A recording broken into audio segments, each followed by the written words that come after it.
Hi, everybody. Welcome, welcome. We'll be starting in just a few minutes. Thank you so much for joining.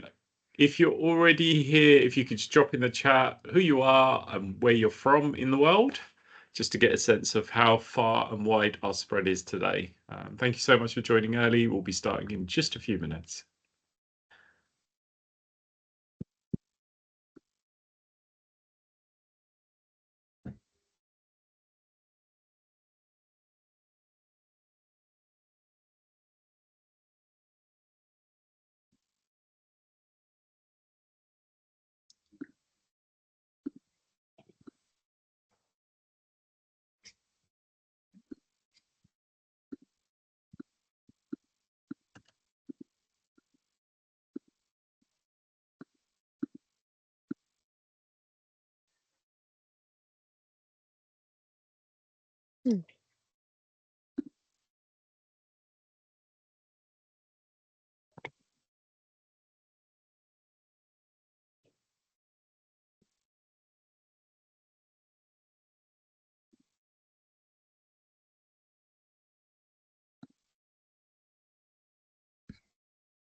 Neil, you're muted.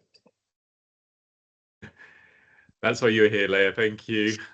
We've got quite a broad spread today. Thank you for all joining on time. Welcome, Courtney from America, Lexi from Slovakia. It's lovely to see we've got quite a broad reach today, which usually happens. So you are all welcome. And we'll be starting in just a few minutes.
Okay, another 30 seconds and we're going to get going.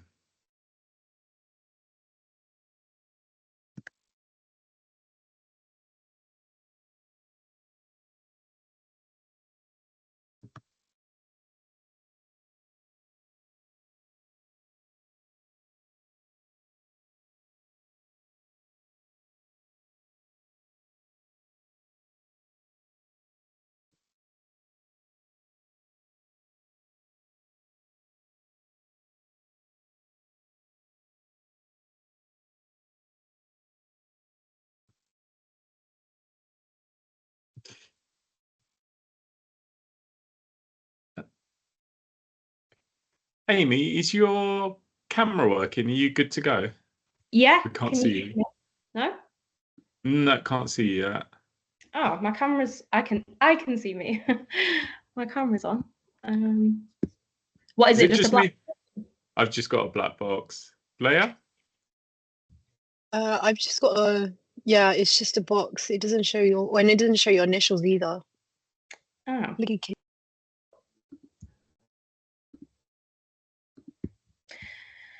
I can see I can see. Is it like LIYA? Yeah, no, I think they're on about me. Oh, sorry. we can't see Amy. That's okay. Thank you anyway. But it shows my photo. It shows my video on my screen and my name, so that's weird. Don't know. Should I try and leave and rejoin? Yeah. Yeah, it might be an idea. Yeah. Perfect. We just give it a moment for Amy to log back in. Thank you all for your patience. We'll be getting going in just a second. Any better?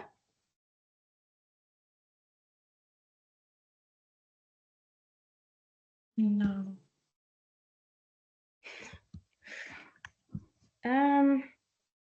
That's weird. I've been Amy, using. we can see you now. Ah, Yeah, okay, I was gonna say I've been using it all morning. Okay, Yeah, cool. we can see you now. Amazing. Fine. Leia, can you do me a favor? Could you just spotlight Amy as well? You just do add spotlight. That'd be amazing. Excellent. Thank you. I appreciate your patience. So just wanted to flag up before we get started, just a trigger warning. The very sensitive nature of the conversation means that we will be exploring subjects that may be a little bit uncomfortable, may bring things up for people. This is a safe space. We are here to support you. We're here to have an open discussion. But I just wanted to flag at the very outset that by the very nature of the discussion, it may lead to us being vulnerable and sharing things that could bring up stuff for people that are attending today. And I'm going to start by sort of sharing my own vulnerabilities around this conversation. This is something that I'm very passionate about supporting. It's something I very much wanted to be a part of. But particularly as a man, I've not had a direct first-hand experience of the kind of things that we will be discussing today. And I think for most part this week, I have very much wanted to have this conversation, but also the fears and concerns of not saying or doing the right thing, or not really having the ability to fully understand what it might be like. So just from a personal perspective, I'm just here because I want to support this conversation without necessarily knowing, you know, how this is going to play out. So ultimately, we're here to create a safe space, to have an open discussion, to consider how we can all collectively make things better. Just want to start with, how many of you feel it is important to create safe spaces to discuss uncomfortable subjects like the one we're here to talk about, such as harassment? Okay, I can see many hands going up, both physical and virtual. How many of you are interested in learning how we can encourage and support these conversations so we can all collectively work towards making the world a little bit better, of a better place? Again, seeing hands going up. Wonderful, fantastic. How many of you, on the flip side, don't feel it's so important to create safe spaces to discuss uncomfortable subjects, and I'm not sure of how important or relevant this conversation is? Okay, great. Just by the very fact that you're here, I'm assuming that that you are wanting to be able to find ways to be able to have these conversations. But I also wanted to acknowledge there may be people here that just out of curiosity or are wanting to be convinced otherwise. This session is being recorded, and that the only reason for that is for people that weren't able to attend live. So we are able to circulate this to people that have registered but weren't able to make it in person. If there is anything of a very sensitive or personal nature that comes up in this discussion, we will edit it out to prevent people's confidentiality. This is not a lecture. We are here to hold space. My colleague Leia, who's our co-pilot, give us a wave, Leia, will be supporting Amy and myself. So Amy, give us a wave. I'm going to come to you in a second to introduce yourself. As I said, I'm very much also here to support this conversation, but we're here to support you to be able to have an open dialogue. We will be asking lots of questions throughout this session. Please do get involved. Jump on the microphone. You can put your hand up or your virtual hand up, and we'll give you the space to speak. This is not my session. It's not Amy or Leia's session. This is your session, and we're here to help and serve and support you to the best of our ability. So we do really need to hear from you. Questions. We want you to share your experiences. We want you to disagree, seek clarification. If I get excited and start speaking very quickly, tell me to slow down. Whatever you need, feel free to jump at any point. And particularly given the fact that from what's been shared already, we do have quite a diverse international audience. We're really grateful for you for investing your most valuable resource in being here today, which is your time.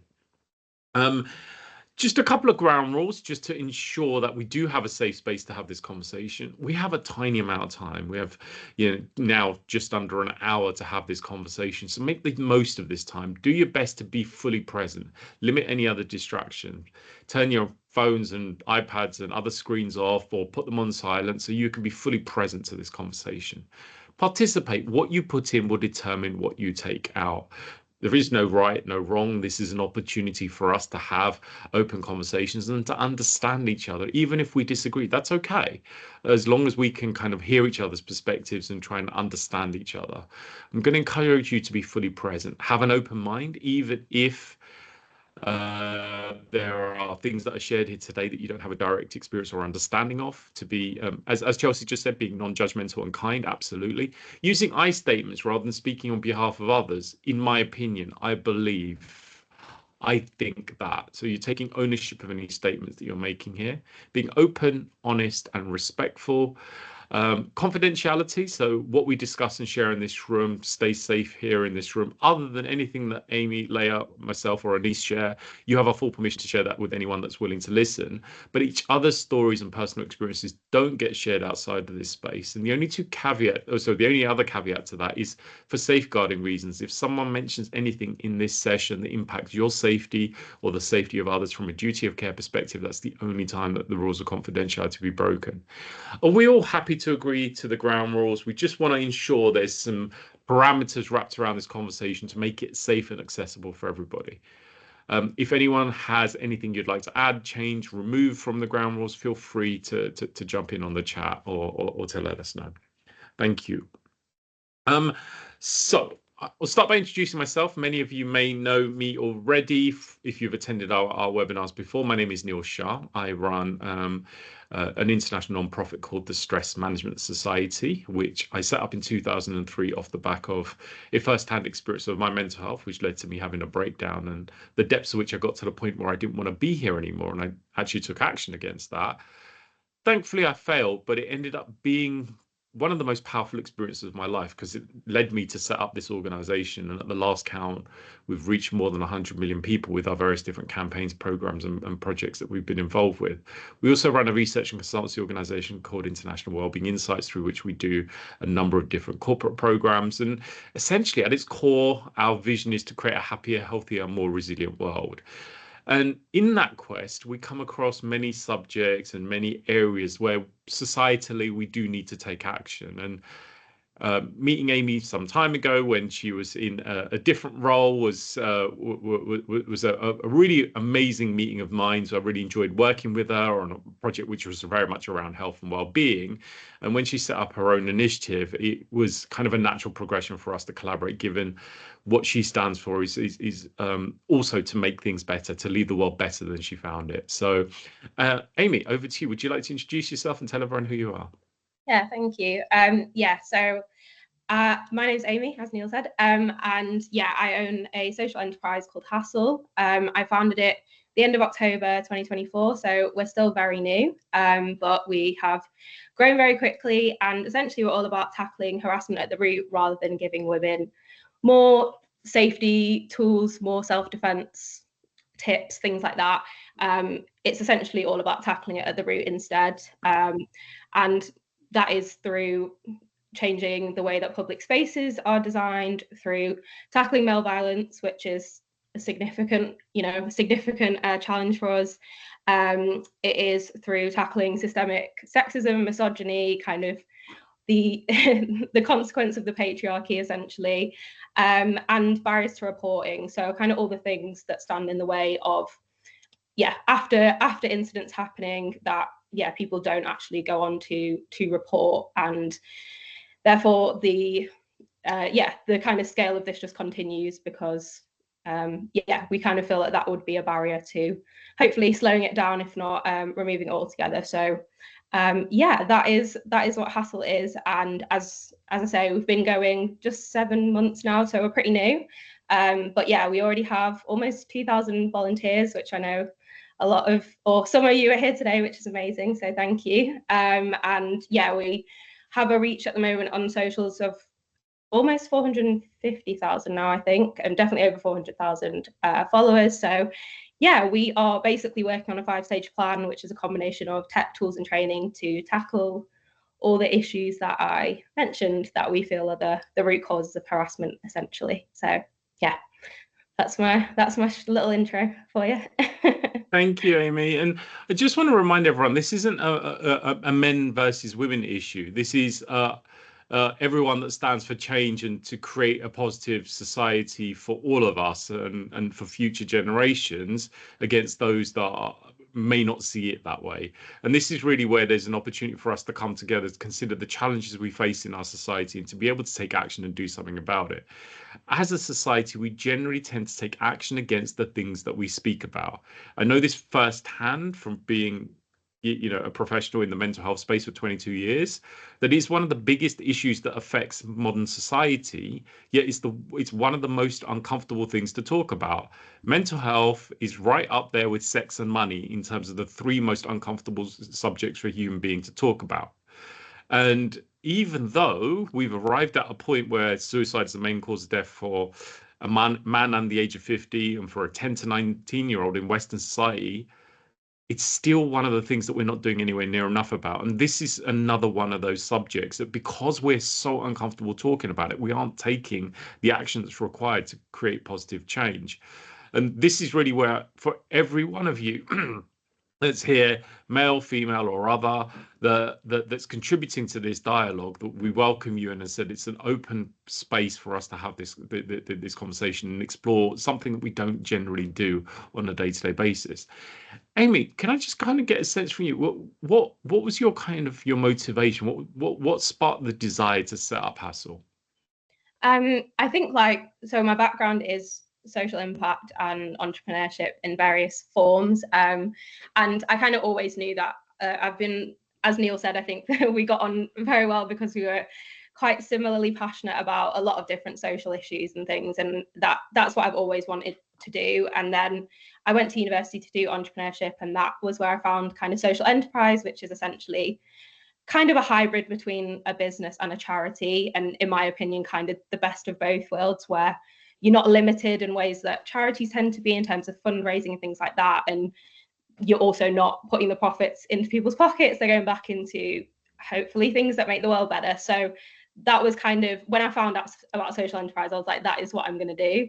And then I've worked, because of COVID and various other things, I ended up working, which is, as Neil said, where I met him. And and then basically just living in London, had a lot of different experiences of being harassed in various levels of extremity, if you want to call it that. And and just kind of got sick of hearing the same things literally every single time I went to a networking event, every time I had a client meeting, every time I saw my friends. Like, it was just, the scale of it was just ridiculous. And I think also the way that we've just been taught to be quiet and get on with it, and that it's just a part of life, and that it is very much, the responsibility is very much put on women to not wear that, don't say that, make sure you navigate the situation well, all that kind of thing. And we talk about it in a very different way to how we talk about other kinds of crimes, where we don't hold the victim to the same level of kind of accountability. And I think there is, gender plays a part in that, the patriarchy and all this kind of stuff, as to why we, women and men, think that that's okay and normal. And as Neil said, it's like HASSL is very much about inviting men into the conversation. I think I never want to talk down about other organizations or anything, but I think a lot of women's organizations that are trying to tackle violence against women don't involve men in the conversation. And we can't really ignore the fact that men are involved in this issue. So it's about how everyone can come together and create a better society. And also not just removing, I guess, responsibility from women from a different perspective, where women have internalized misogyny or where they victim blame and stuff, because that still happens a lot. So it's just about how can everyone sort of meet everyone where they are on that scale of understanding the problem and advocating for the problem, and try and shift them up towards doing more, essentially, to create a safer world. So that's kind of, I guess, sorry, I went on a bit of tangent there about inviting men, but I know you mentioned it, so I thought I would mention it too. But essentially from personal experience, I know we mentioned, do you want me to go into a story? I know we kind of mentioned talking about it, but should I give one, Neil? Or? Sure, yeah, please do. Please do. Okay, so I mean, as I say, I have a lot of incidents. I think the one that actually wasn't the worst one, and I say this is not too hopefully triggering, but just to put it out there, I'm going to talk about this. so yeah, this was kind of the one that I guess was the catalyst to starting HASSL. When I was like, I'm at the end with this, I'm at the end of my tether. That's it. Was basically when I was working in my last job, I was on the train in the middle of the day, was like 10:30 or something. So it was very much, you know, daylight, busy train, full of people that obviously also were kind of out for the day, not in a rush, not like on the way to work. I was on my way back from like a meeting to go to my office, and I was basically walking down the platform to get on the train. And as I walked down the platform, I saw someone like staring at me like very intensely. So I purposely walked to the other end of the platform because, again, it's a bit hard to explain, but I feel like as a woman, you just automatically kind of have your senses up, and you kind of know that it might not be quite right. And yeah, so I was just like, right, I'm gonna go sit at the other end. Anyway, got on the train, was on my phone doing some work, look up, and the guy sat right next to me. And I was like, my heart just went, because I knew that I'd gone to the other end of the platform purposely. So I was like, and I knew it was him. And I was just like, oh, here we go. And then just basically continued for the journey to ask me personal questions, touch, not sort of, I don't want to say not inappropriate because it is inappropriate, but nothing too graphic, but just Have you fed? touching me, bashing me, like asking me questions, like when I put my earphones in, try and take them back out my ears because I was like, I'm working, sorry, was trying to be very polite. And I think the thing that got me wasn't that situation, but it was the fact that everyone on the train just looked away, like no one batted an eyelid, no one did anything. It was very obvious, like I was purposely being loud. There was a lot of people on the train, but it was pretty obvious what was happening. And then when I got off to go to work, he kind of grabbed my hand to like pull me back because I hadn't done what he'd asked for or whatever. But to me, I think it wasn't the situation. Obviously, then as a woman as well, like I don't want to speak for all women, but I think generally then you're like, am I going to be followed? Should I get on another train instead of leaving the station so that, you know, I'm not vulnerable, all that kind of thing. And yeah, I think for me, the biggest thing was like, you know, I'm a relatively young woman. I was by myself. No one even just like, you know, nodded in my direction to be like, I've got you if this escalates or anything. And I think that was the biggest thing for me was I like to think humans are inherently good. And I don't think people just didn't care. I think it's that people don't know how to do it and are worried about escalating a situation or doing something that isn't the right thing to do. And that's where I feel like especially needs to be a lot more training and education and stuff like that. So that was kind of like, as I say, a relatively tame one in the scale of things. But yeah, I've had many situations, and I think I also had quite a lot of colleagues the same week have situations that involved the police and the police not really doing anything and having evidence and all this kind of stuff. And yeah, so it all just kind of reached a point where I was like, okay, I really, really need to do something about this. So yes, that was kind of, I guess, the final straw for me. Yeah, that made me really start it. So yeah. Thank you, Amy, for being vulnerable and sharing that. And I think there's much to unpack just from your personal share. One of which obviously is your experience, but also the fact that you were in an environment where there were other people that, as you said, like, was it because they didn't want to engage or they didn't know how to? Someone I've had the opportunity to get to know relatively well, Johnny Benjamin. I had interviewed him on my podcast, and we've had the opportunity to spend some time together over the years. Those that have kind of follow the field of mental health would have come across the name Johnny Benjamin because he wrote a book, Stranger on the Bridge.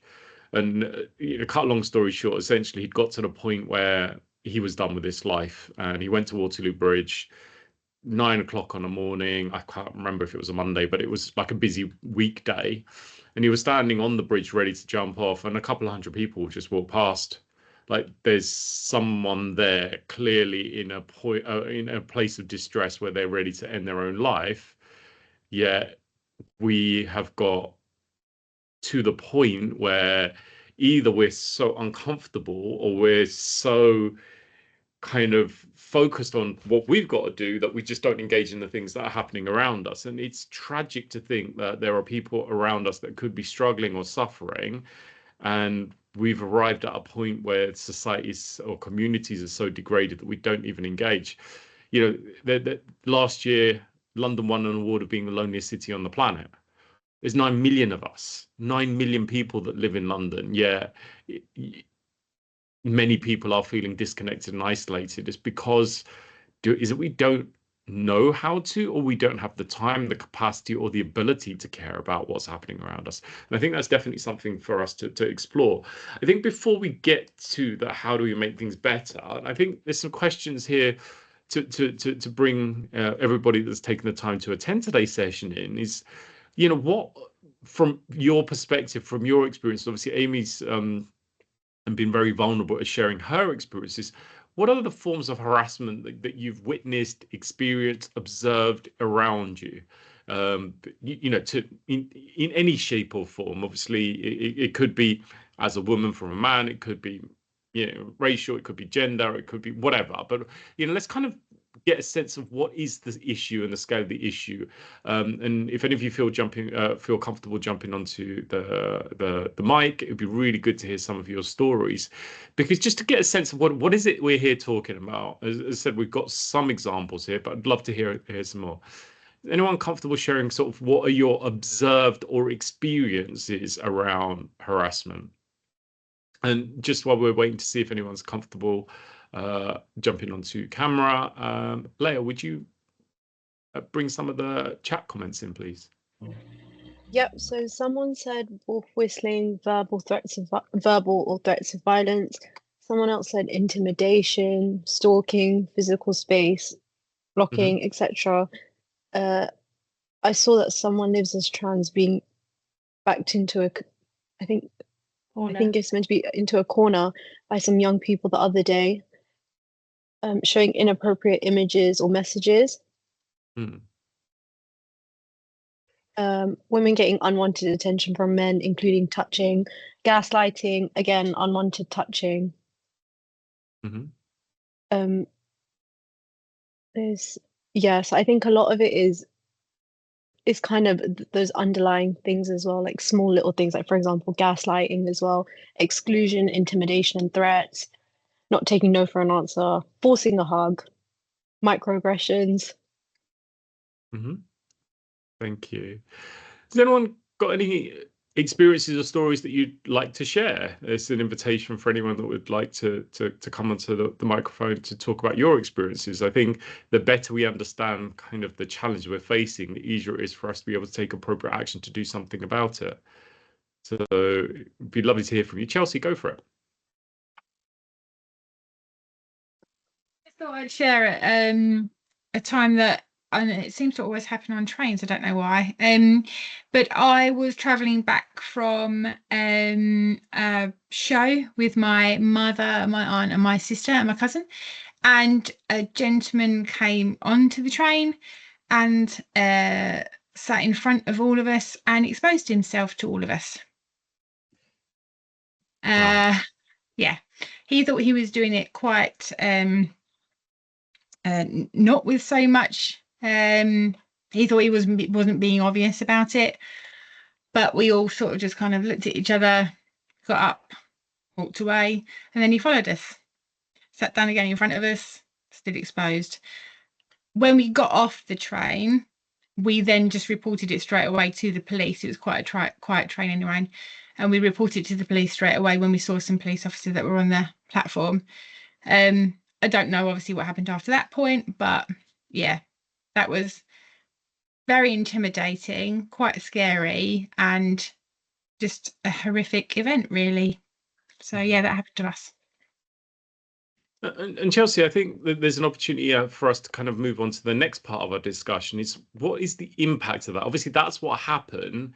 What effect did that have on you? So because it's not just what happens in the moment, as Amy shared from her story, that it's what happens afterwards. So what was the ongoing effect of the experience that you had there?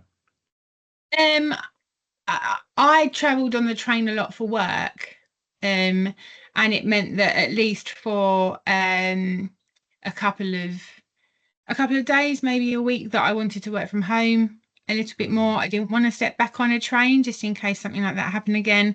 I definitely now do not like to travel at a specific time at night on the train if I'm by myself. I like to be with somebody. It makes me feel a bit more comfortable with being with somebody, I guess, having that backup. But because I mean, it happened with other people there, so I think sometimes they don't think about the fact that you're with other people, but it makes me feel a bit more comfortable. And I think actually, if I was to look at it again and it happened and there was a bigger group of us again, I might feel more inclined to be more vocal about it as well. If there were more people with me, obviously, if I was by myself, I wouldn't. But I might feel more inclined to just make them aware that that's not acceptable behaviour if I felt safe enough in that situation to do so. But as I say, I kind of try to not travel so much at that time if I'm by myself anyway. But yeah, it definitely had an impact, at least for a week or so, on me going in and out of London in the daytime and the nighttime. Yeah, feeling a little bit scared, I guess, feeling a little bit unsure about what was going to happen again if I'd see that person again, no matter what train line I was traveling on. So it caused a little bit of anxiety, I guess, for that week. With my aunt and my cousin live in Wales anyway, so they just went back home, but we were still talking about it even just kind of a couple of weeks later. So yeah, it sort of just didn't go away. It was just talked about a little while, but I mean, it was probably a couple of years ago now, but and when you look back on it now, rightly or wrongly, we kind of just have a bit of chuckling moments about it, which is probably wrong to have, but also maybe just a supportive mechanism for our own to guide our own mental health now about not feeling so anxious about the situation, maybe. Yeah, absolutely. Thank you, Chelsea, for sharing and being vulnerable. And for anyone else, like, you know, when you have faced experiences around harassment for whatever reason, what has been the ongoing effect of that? Obviously, I can't relate to it from the perspective of a woman, but there has been times I've experienced harassment for other reasons. And I know that affected me and may have made me uncomfortable in certain situations, or to show up in certain settings. What has been the effect for you? And this is an opportunity for you as the participants of today's discussion to share sort of what happened. Like, how did that affect you? And again, there's an invitation for anyone that feels comfortable to jump onto the microphone as well. Go for it, Carla. I can share an Thank you. example. Uh-huh. I'm going to try to do it in the quickest way, but I think the invitation you've just offered really helped, or this point is about it. For me, it illustrated the way that calling out harassment leads to further shutdown for me in this example. So I was there were some people in a parking garage really yelling and screaming, and I was just concerned for other folks coming into that parking garage, so kind of texted a warning. And because it was an organization, let's say a corporation, it was in a mall, so they had to follow their protocols of fill out this report. Did you know where the emergency button was? Did you call security? All the issues became my responsibility. The folks who I was worried about coming into the garage weren't addressed. No one said, oh, be careful, there's some dangerous situations in the parking lot. And then because of all the red tape and the discouragement and the reports I had to fill out, I was just like, I'm not doing that again. I won't do that again. And it just illustrated the bigger picture to me of the systemic way we are shut down and discouraged from trying to call these things out. Yeah, I think, I mean, to add to, I think so, like, that's so fundamental, because the reporting process, whether you're a victim, I don't really like to use the word victim, but a survivor or a witness, a bystander, whatever, it's so complicated. It requires so much evidence, and then the evidence isn't good enough. And then there's a whole, and that's if you know where to start. If you're traveling, if you're a student abroad, if you're doing any of those things where you're out of your normal comfort zone, you're so unlikely to do it. So it's just like and also, you know, a lot of people have distrust within the system anyway because of past experiences, like you said, that makes them, whether it's from a, I guess, dismissive angle, or whether it's just from purely how much time and effort it takes. And I think it is almost like it almost feels whilst you're doing that you're not being trusted, because of the amount of evidence, the amount of, did you do this right, did you do that right, you know, all that kind of stuff. So yeah, completely agree. Yeah. Just wanted to, it was very diminishing. My friends and I call it the red button scenario now. So when we call out these kinds of injustices in society, it's just like, it was another red button thing, because I was meant to find the red button and push it. Yeah. Which I'm not sure what would happen if I pushed it, quite frankly. Like, I don't know what would change. I mean, there was an incident recently in London where a woman was attacked. I think she was, I want to say punched, but I might be wrong, on a train. It was like a few weeks ago. And she pressed the button on the platform that we have, and no one came, nothing happened. And she was there by herself about 20 minutes, pouring with blood, all by herself, and no one came. And that was in a London train station. That happened very recently. So yeah, I think, again, it's like we put a lot on potential victims, I guess, like people who are more vulnerable, to keep themselves safe. And even if you do everything right, it still doesn't necessarily give any benefit. And then you're just carrying, I know we're kind of talking about this, carrying this mental load constantly of trying to think, should I have done that? What will happen if something does now happen? Will it be that I shouldn't have been on my own, or I should have worn a longer skirt, or I should have put a coat on that covered me up, or whatever? And just a million different things that I think a lot of women especially don't even think that they do, but they do it almost subconsciously because it's becomes so normal, if that makes sense. So yeah. Thank you, Jennifer, for sharing. And I think we do also need to establish that, you know, and pretty much based on what's just been shared, there are barriers that prevent people from creating safer environments to speak up and tackle the issue. So how do we create safe space for healing while still encouraging others to be part of the solution? Because I appreciate that when we have these kind of tough and challenging experiences, it could be very easy to blame people from a particular background. But I think what we really need is everybody involved in being a part of the solution. And this is obviously something for me that's really key, is the more people that are involved that are standing for change, the more likely we are to be able to make positive, meaningful change. So what do we need to do to create those safe spaces? What are the barriers that exist, and how do we break those barriers down? So who's got some thoughts? Carla, I know you had your hand up. Is there something that you'd like to share? Carla Sayers. Sorry, I'm a bit sick, so ignore the voice. I've been a bit sick recently. No, I was just going to say, it was more to the last question, but I think post harassment or hearing stories, or whether it be that you have been harassed or your friends have, or whatever it is, I feel like it just instills this fear in you that you don't really know how to judge every scenario. Like I think of an example which I did post on the HASSL page not that long ago about, I had someone follow me into a shop and come up to me and basically say that they wanted to take me out for lunch. And look, initially I thought, you know, I probably should be flattered by that, but post it happening, leaving the shop and walking home, I was checking behind me. I was checking he wasn't following me around the corner, that he wouldn't know where my house was, and I even considered walking around the block. So I think it's about, you know, that person may have had good intentions, although the way they went around it was very poor, and I don't agree with him following me into a store to approach me.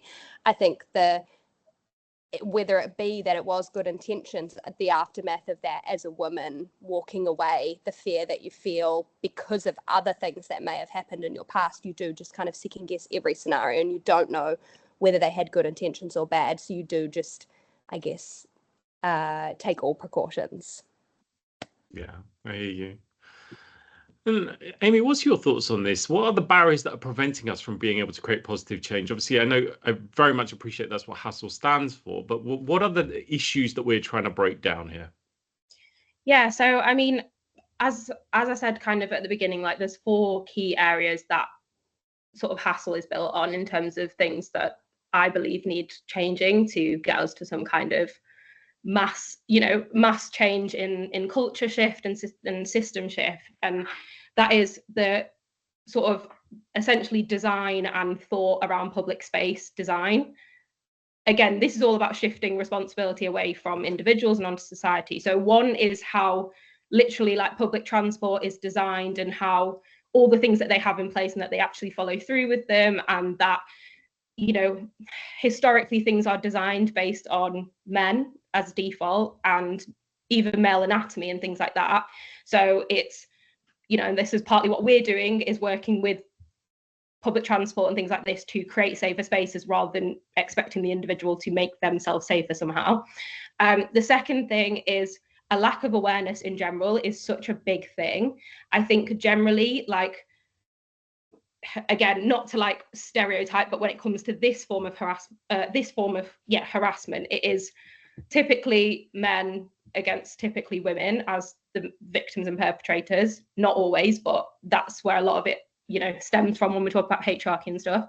And the lack of awareness of like day-to-day things, not only of the experience and the aftermath, but just the day-to-day things that women do to try and prevent these things happening from themselves. There's a lack of awareness even between women that we do that, right? Until you start talking about it and really like breaking it down. You know, this is all things that I've done my whole life, but and I would like to think I've been pretty into, you know, these kind of issues from being very young and like thinking about this stuff. But you just think this is the way it is. With like, we just have to, you know, and it starts when you're so young. Like, you know, most women, I think it's in the UK, it's, I want to say 70% by the time they're 15 and 90% by the time they're 17 is the most recent statistics now of experiencing being catcalled, harassed, or worse in public. And it's just like generally, I think, like when I had that incident that I talked about, I did a LinkedIn post about it, and I didn't used to post on LinkedIn at all.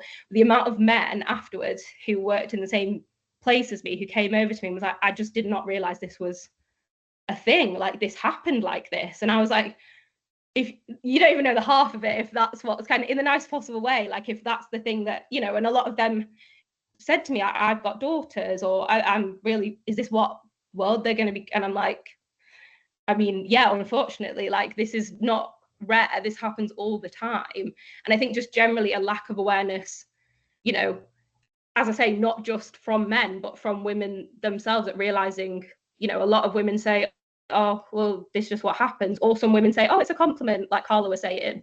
And it's like, it isn't just about the actual act of whatever happens. It's about, you know, people might have innocent intentions, like Carla said, but we have lived experience of potentially what can happen and what can go wrong. And that's unfortunately what happens. So even if you do have good intentions, it might not be perceived that way. And being aware of how you speak to someone, if you want to approach someone or whatever, you know, that is on men essentially, who, you know, women will have inherent fear from because of what's happened to them. It's not saying that that person is a bad person or anything like that. It's just being aware that, you know, being backed into a corner is a little bit terrifying when you don't know what, you know, if you say no or whatever is going to happen next. So I think that awareness piece is so big, and I think people underestimate sometimes how important that is.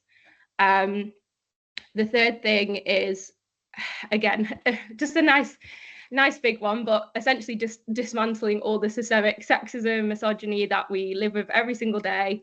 A lot of what we try and do is try and like flip the script or kind of strip it back instead of going in with kind of statistics. It's just like, why is it that we say this thing about women and we don't say it about men? Or why is it like, and just trying to like take it back so it doesn't feel, you know, because again, a lot of some of it comes from women too. It's not just men that reiterate the narrative. It's women that, you know, say women should do this, women should take it as a compliment or whatever it is.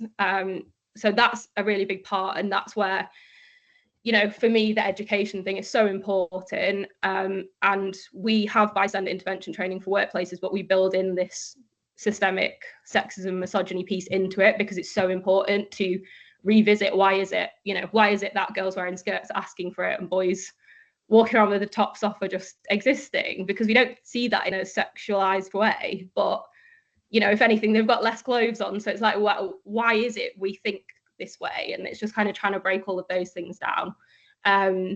And yeah, which one I haven't covered? And the barriers to reporting, I think, is also a massive one. And obviously, and talk about this in terms of on an individual level. On a systemic level, obviously, there's a huge problem with trust, with the process of reporting being so complex, with the default being, unfortunately, the perpetrator tends to get away with it, because unless you've got a lot of evidence and all this kind of stuff. So yeah, we're building tech to hopefully change the way that is done, but that's another thing. But even on like a personal level, I think creating space for people where they feel like they can talk about what's happened to them. I think as soon as you start having a victim blaming, like you say it in a group, people know that they can't trust you. They can't tell you their story, their experience without feeling like, are you going to judge them for it? So it's even just trying to create those spaces, like on a personal level, when you're talking to people. Obviously, I would love for everyone to help with breaking down the barriers to reporting from a law enforcement, all that kind of stuff. But obviously, that's a bigger job, and something we are working on, and people are very welcome to join and help. But yeah, I think even within your own communities, your own circles, like the biggest thing is that a lot of people don't tell anyone that it's happened to them. So that could be the catalyst for them then going and reporting, or they don't want to report because they don't feel like they have anyone to support them in reporting, or they're scared they're not going to be believed. And it's like, well, even if one person believes them, that might be what it takes. So I think it's being mindful of even what you say, because you don't know what people around you have experienced, and what kind of message you're sending to them if they've gone through something and are wondering whether to share it. So yeah, sorry, that was a long one, but thanks, Amy. And I think the key thing there, and it's what Christine said in the chat, is we do need to normalize talking about it. You know, there are a lot of things that, as we've mentioned already, that are very common in society, but we don't know how common they are because we just don't talk about it. Miscarriage is another example. Like, I think it's 1 in 4 pregnancies end in miscarriage, but most people don't know how common it is until you've had an experience.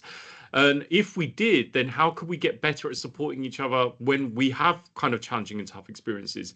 And, you know, even hearing some of the things today, like some of it's like, wow, the scale of the issues, because it's not something that, you know, I know that this happens and I know that it's a big issue. But when you hear these stories, obviously that kind of that's really compelling, and it's quite emotionally challenging to hear these things. But then that should be compelling more of us to kind of get involved with making things better. And I just want to share something, and Hayley, I know you've got your hand up. I'll come to you in just a second. That I was, and please don't shoot the messenger on this one. I'm just quoting something that I was exposed to, which for me was a fascinating thought. I was speaking at a conference, probably about 4 or 5 years ago, maybe a little bit longer, and somebody came on stage and posed a question, and the question was, why is there always a queue at the women's toilet and not at the men's? And everybody laughed, but it was like an actual serious question. And there was loads of different responses, and women take longer and this, that, and the other. And he said, no, absolutely not. They've done time and motion studies, and you know, generally speaking, it takes a woman about the same amount of time as a man in the toilet. And essentially, this was a conference for engineers. He said the main reason that there is always a queue at the women's toilet, and as I said, I'm just quoting the story, please don't shoot the messenger if it's not accurate, is that most engineers and architects in the world, I think it's like 75% plus of engineers and architects in this world, are men. So they are designing a solution that they cannot possibly have a first-hand experience of because they've never used the women's toilet. Does that make sense? Yeah. And as they started to invite more women into those kind of those spaces to create solutions, they were able to find alternatives which actually lessened the load and the queue times at the men's. Now, obviously, there's a variety of different solutions that you now see in big cities like unisex toilets. I've been to a few festivals in the last few years where they've got like the female urinals, and actually, you know, like having been there with my partner, she spent less time queuing than I have. So what I'm saying, and it was fascinating, whether it's true or not, the thing that I took from that is the service user should be front and center of designing the solution that they're being impacted by.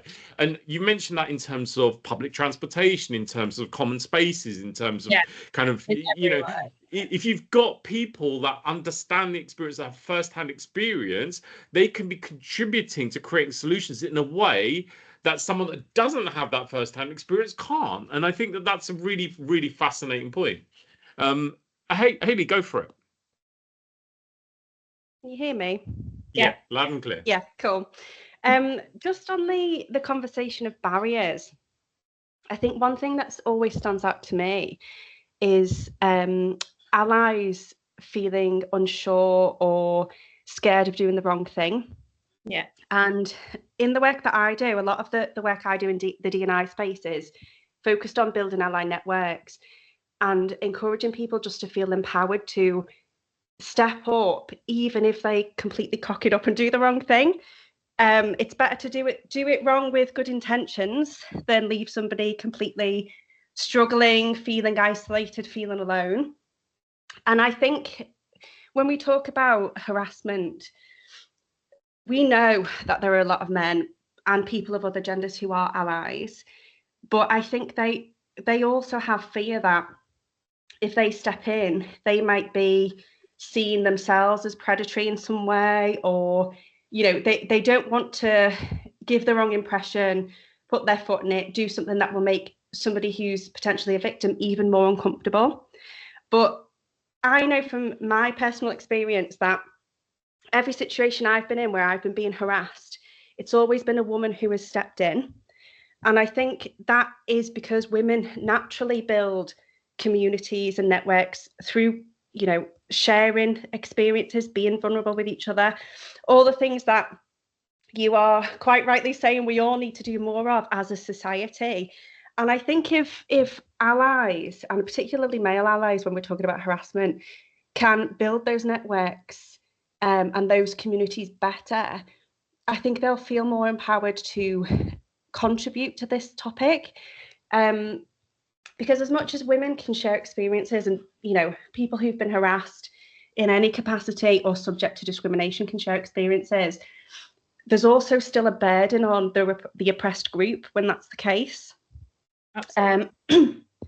So it's completely right that women and other minorities should be front and center of these structural things where we've been excluded in the past, but also it's getting that balance right, isn't it, of, you know, not wheeling out the one trans person, you know, every time you've got a trans topic to discuss. Yeah, absolutely. I mean, I think, yeah, HASSL is very much like designed around men, because I agree, like that's always been the kind of issue, that they're not involved in the conversation. And we have started having men's focus groups every 2 weeks, and we have male ambassadors who are working on projects with us now. So it's very much like part of what we're doing is trying to bring more and more men into the conversation. And like you said, I think, you know, I had a conversation with someone a while back and they were like, it should be like first aid training. And I was like, yes, exactly. It should be in every workplace. It should be, you know, because you say, oh, it's not, but that can lead to, even if it doesn't lead to injury or death, it can lead to a lot of trauma. It can lead to, you know, as we've just talked about, a ongoing like mental stress of having to deal with, you know, go out in public every single day after something happens. And you know, it should be, I agree. I think whenever I've had people step in, it's also been women. And I do think there is also that issue, like you said, where men are worried about coming across in the wrong way. And it's just about giving people those tools in the same way that we do with like first aid, CPR, whatever it is giving people those tools to be like, okay, this is how you can do it in a way that's not going to escalate the situation, but that's also going to make the person not feel like they're on their own, because that can make all the difference. Like even just feeling like someone's aware of what's happening to you, even if they don't do anything, just their presence can make a difference, like in that situation. But yeah, I definitely, this is why like it has to come from all angles, because there's issues everywhere that allow this problem to continue. It's not just it's not just a male violence problem or just the way that things are designed, that it's from everywhere. So yeah, completely agree. And yeah, thanks for sharing. Sorry, Neil, Karen. I was just going to kind of share from my perspective. Obviously, Haley, as I said at the outset of the call, that had come up for me as coming into this session. I am totally comfortable having uncomfortable conversations, and we talk about issues around suicidality and mental health, and I get to deliver my programs across the world, and I'm totally comfortable having uncomfortable conversations. I'm going to say, in the last 10 years, this is the subject that has. This session itself has been the one that I've kind of come into with a little bit of fear and trepidation about saying the wrong thing, because as much as I really care about being able to build healthier, better societies and communities, there is a fear as a man of coming across like you don't understand, or you can't relate, or you've said the wrong thing. And I think when that happens, the fear is that for a lot of people, they'll say nothing at all. And obviously, from my perspective, I'm definitely going to be the kind of person that would say something, even if I'm concerned about saying the wrong thing. But I can also totally appreciate how a lot of people would just stay silent for fear of getting it wrong, because it is a very uncomfortable subject to approach as a man, because you don't have a first-hand experience of it. In the same way that, for example, like someone of one particular ethnic background couldn't speak on behalf of the experience of another, because they're never going to have that first-hand experience. And this is really for us where, with the little time that we've got left, we want to introduce an idea of how we can make things better. And there's kind of two aspects to this. One is community. We're coming out of the other side of Mental Health Awareness Week last week, where community was the theme. And a healthy, robust, well-functioning community has the way of being able to address and tackle issues without the need of authority figures to do so, because you have kind of a self-regulating system, because the community looks out for each other. And the other one is we need to flip the switch. We need to flip the narrative. And I'm going to let Amy talk through how we flip the narrative. But let's start with community. This is really why it's important that everybody, whether those first-hand experiencing the challenge or those that can provide allyship or at least be empathetic towards the needs of the others, is crucial. Where we're able to come together to create safe spaces to have uncomfortable conversations, and to be able to regulate the issues that we experience as a community collectively. When I was a kid growing up, I grew up in southwest London. I remember after school, from the age of like 5 or 6, I would be given a packet of crisps and a glass of orange squash, and then sent to the park with my friends to play. And we were free to play by ourselves. We'd fall out of trees and scrape our knees and be out on our bikes and playing football to my mum screaming over the fence to come in to have my dinner.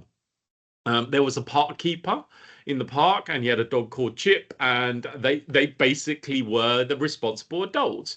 I remember when I was about 8 years of age, I stole a cigarette from my granddad and a box of matches, and we went to the park and we tried to smoke a cigarette because we wanted to be cool like my granddad and my dad.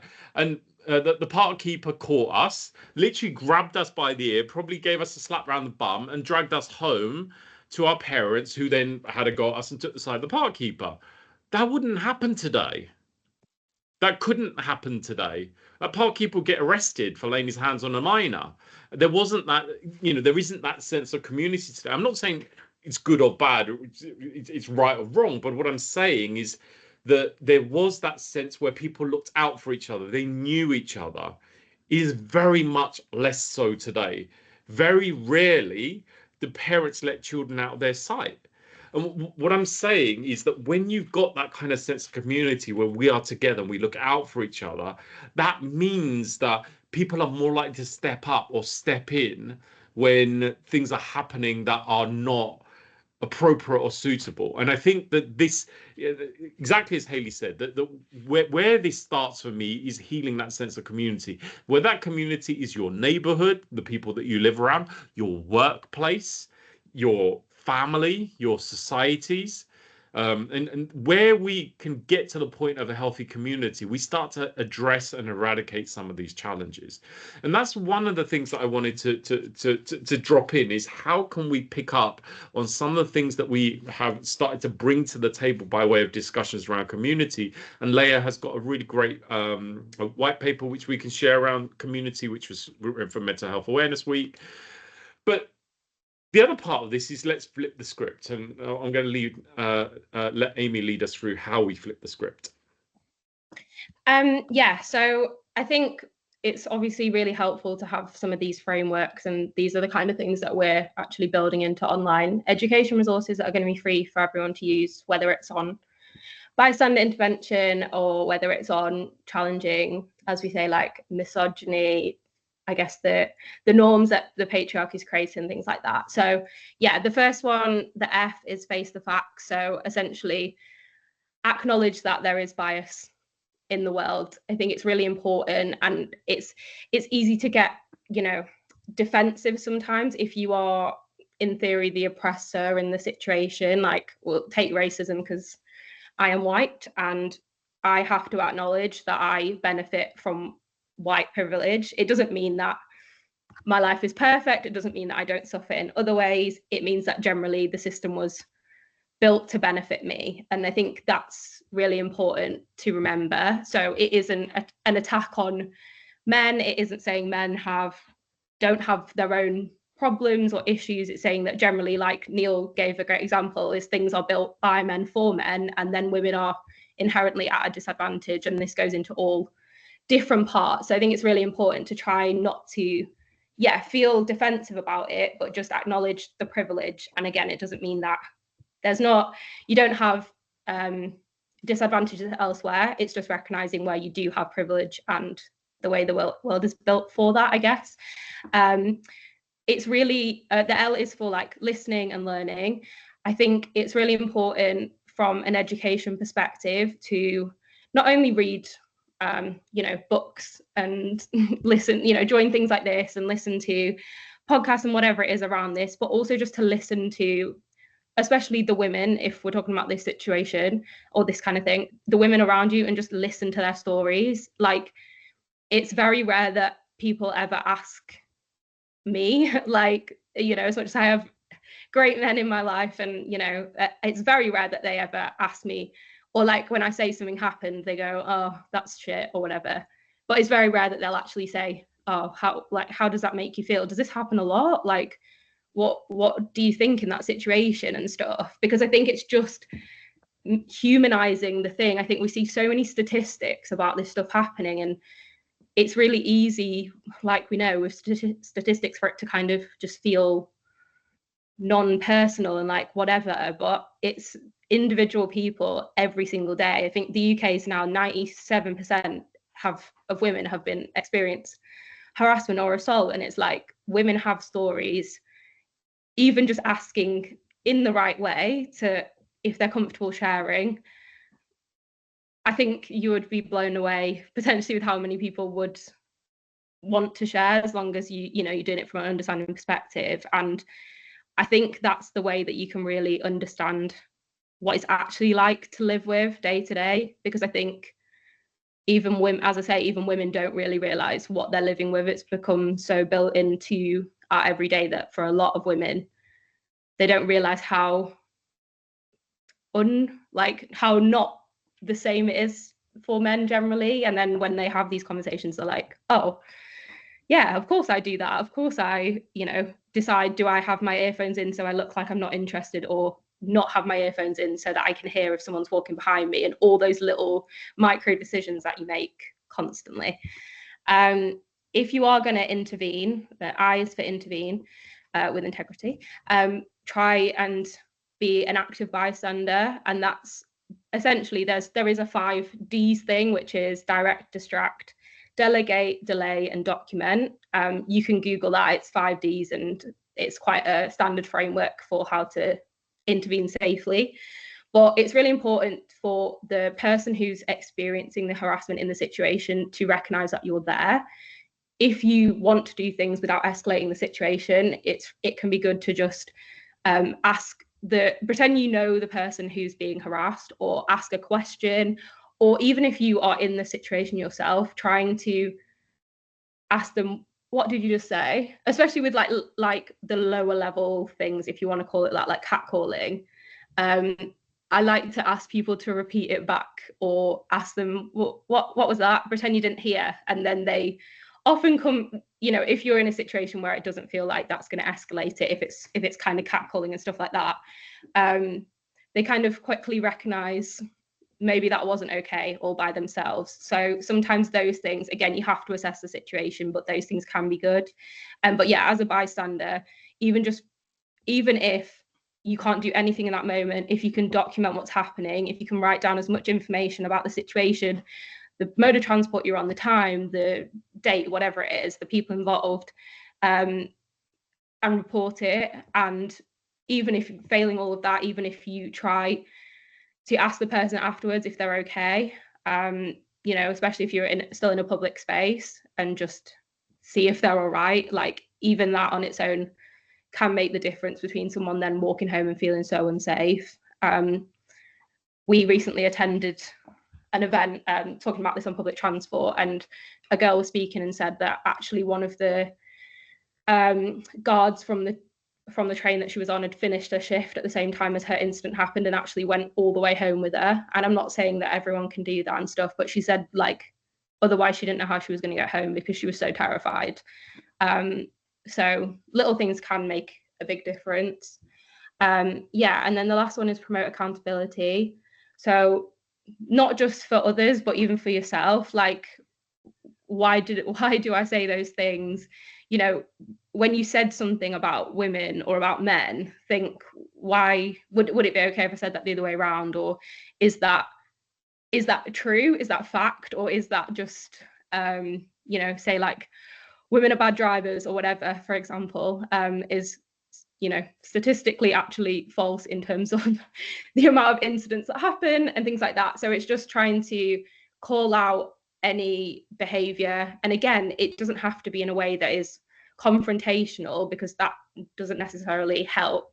It's just questioning it back and being, you know, why did you say that? Or what do you mean by that? Or would it be okay if I said that about something else? And it kind of can help people almost unlearn their own biases by themselves if you call them out in that way, rather than being defensive, if that makes sense. So it's quite a good little, yeah, tool to just have that kind of helps you tackle on a personal level these different kind of systemic causes of harassment and, I guess, yeah, violence against women in general. So yeah.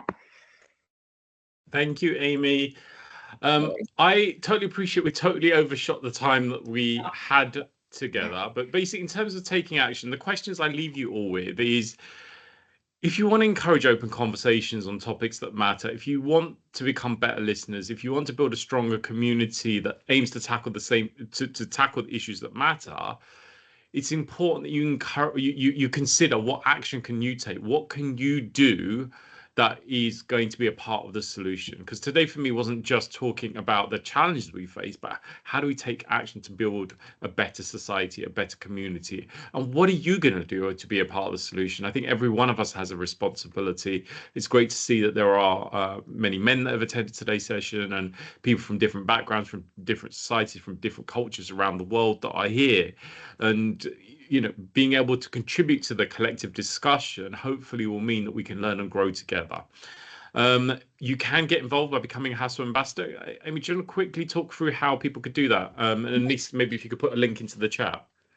Yeah, so we literally have a page on the website that's called Get Involved. There's a ton of different things you can do as well as being an ambassador, like our survey and stuff like that. But yeah, if you sign up to become an ambassador, there's a small application form just to make sure you're joining for the right reasons. And yeah, and then it takes about up to a week to get approved. And then we basically have almost 2,000 now volunteers from all over the world that have literally different backgrounds, expertise, from different countries, and it's all about having focus groups, working on different initiatives together, getting perspectives, making sure everything is as impactful as possible. So yeah, whatever your skill set, there is something you can contribute. We have a group for parents, we have a group, as I say, for men, where we're doing focus groups, we have groups by profession, we have teachers, people work in law, people who yeah, work in HR, like literally every single type of industry. And yeah, we're essentially working on all different projects and initiatives. And at the moment, the big one is our online resources. So if you would like to contribute any skills or help us create them, they're going to be free for anyone to use. And we're just making sure they're as effective as possible. So yeah. Amazing. Thank you, Amy. Yeah, Anise, if you could drop the link into the chat, it makes it easy for people to find where to go. With regards to our resources, particularly if you want the white paper on community, I think Leia's already put it into the chat. You can also visit our website, stress.org.uk. Leia will put the link into the chat as well, so you can find all of our free resources. If you're interested in finding out about our regular newsletters and any other information we share, you can sign up to our Stress Buster newsletter. And if there's any new information that comes from Amy and the team, we will do our best to share some of that on the newsletter as well to keep you guys all informed. If you want to learn about safeguarding, signposting and support, if you want to learn about advocacy and in particular how you can be champions and ambassadors of positive change, we have our Mental Health Champions program coming up in a couple of weeks. As a gift for attending today's session, you get it for the lowest price ever. It's normally £497. It's £222 for the next session. It is 10 hours worth of training, and it leads to you becoming a qualified mental health champion. And that's not just for mental health. I think that a lot of these skills that come out from that program are transferable into kind of allyship on the kind of conversations we're talking about today. So if you're interested in finding out more, Leia's just put a link into the chat, so feel free to have a look at that. If you do need to talk, if you're struggling with your mental health, there are some resources there on the screen that you can reach out for, and also you can drop us a message as well at info@stress.org.uk.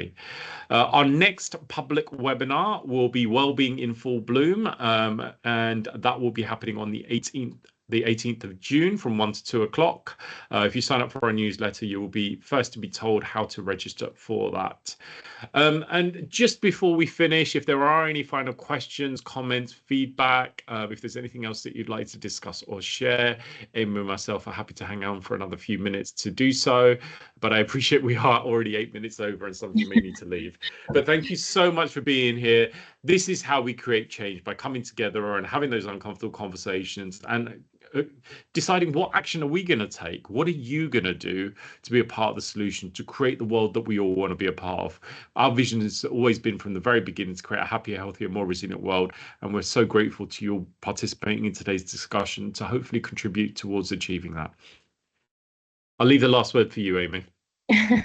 Yeah, thank you everyone for joining. I know there's some ambassadors in here already, so thank you so much for continuing to support us. And yeah, if anyone else wants to find out more, please go and take a look at what we're doing. As I say, we're growing very rapidly, and the more support we have, the better. We're working on some really amazing partnerships with global brands, some really exciting stuff. And yeah, if you want to go find out more, please sign up to the the mailing list, and go to socials. We post a lot on there, so yeah, you can see everything that we're doing. Yeah, and thank you so much for joining. And I think the conversation has been really great. And yeah, thank you everyone who contributed as well. Really appreciate it. Fantastic. If anyone has any final questions, comments, feedback, we're happy to hang out for a few minutes to hold space for that before we close the meeting. Anyone have anything you'd like to share, ask, or discuss?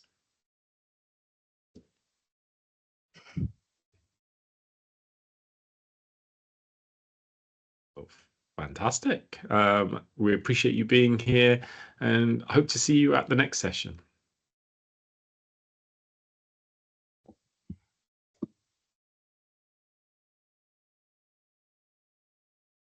Hi, Emma, go for it.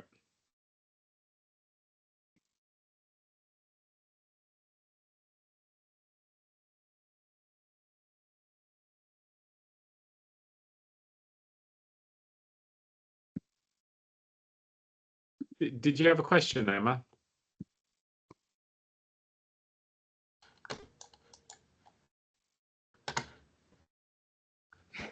No question. Oh, no worries. Sorry, I saw your hand go up. All good. Fantastic. Okay, we're going to close the meeting in just over a minute. But again, have a wonderful rest of your day. And thank you so much for being here as part of this discussion.